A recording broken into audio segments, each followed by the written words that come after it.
Number 2 में बोला जा रहा है क्या, ये रिलेशन डिफाइन है रियल नंबर में और इस तरह से ये सेटिस्फाई कर रहा है A less than equal to B square. तो पहले हम लोग रिफ्लेक्सिव चेक करेंगे। Check reflexive. Reflexive relation check करने के लिए हमारे पास क्या है, A belongs to A, that is इसे लिख सकते हैं A comma A is belongs to R. Relation R है जो कि रियल नंबर पे डिफाइन है। तो इस कंडीशन को सेटिस्फाई करना चाहिए था कि रिलेशन सेटिस्फाई कर रहा है या नहीं कर रहा है। तो यहाँ पर A is less than equal to, B के जगह पर भी अगर ए रखेंगे, ए कॉमा ए है, यहाँ पे लिख लेते हैं इसको, A comma A belongs to R है, तो A less than A square होगा। तो A in minus A square less than equal to 0, तो A into 1 minus A square less than 1 minus A less than equal to 0। तो इसका मतलब क्या होगा, ए की वैल्यू ए 0 और ए 1 पे 0 आ रहा है, तो 1 से बड़ा के लिए नेगेटिव आएगा, पॉजिटिव आएगा, नेगेटिव आएगा। इसका मतलब है कि it is not satisfy for all real value of A. It is not satisfy for all real value of A की वैल्यू 0 से 1 तक के लिए सेटिस्फाई नहीं कर रहा है। इसका मतलब इट इज़ नॉट रिफ्लेक्सिव।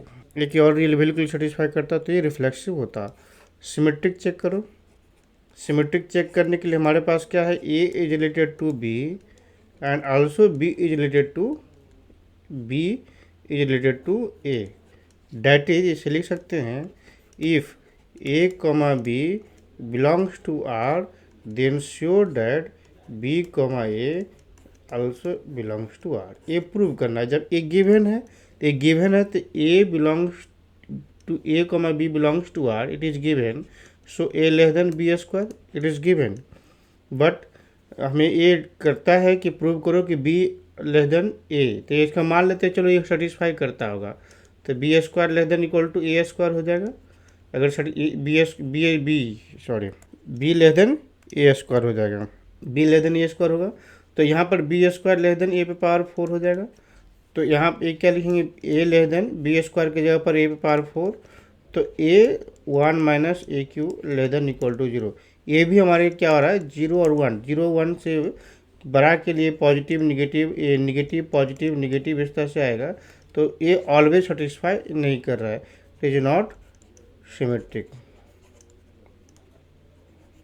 फिर ट्रांजिटिव चेक करेंगे।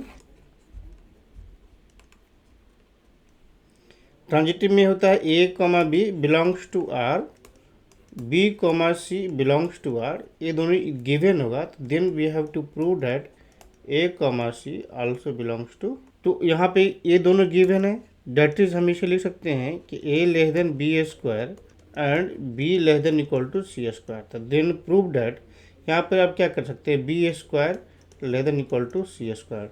तो A less than equal to C square होगा।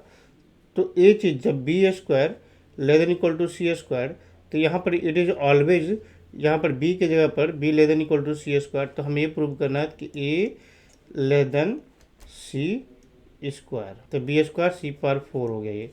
तो A less than C square हमको ये प्रूव करना है, लेकिन यहाँ पर कितना हो जाएगा, ए लेस देन सी पे पावर 4, तो ए लेस देन सी पे पावर 4, तो A minus C power 4 less than equal to 0, तो A minus C square less than equal to 0। तो it is not always true. यहाँ पर है root under of A minus C square और into क्या होगा, root under of A plus C square less than equal to 0। It is not always true, so it is not transitive.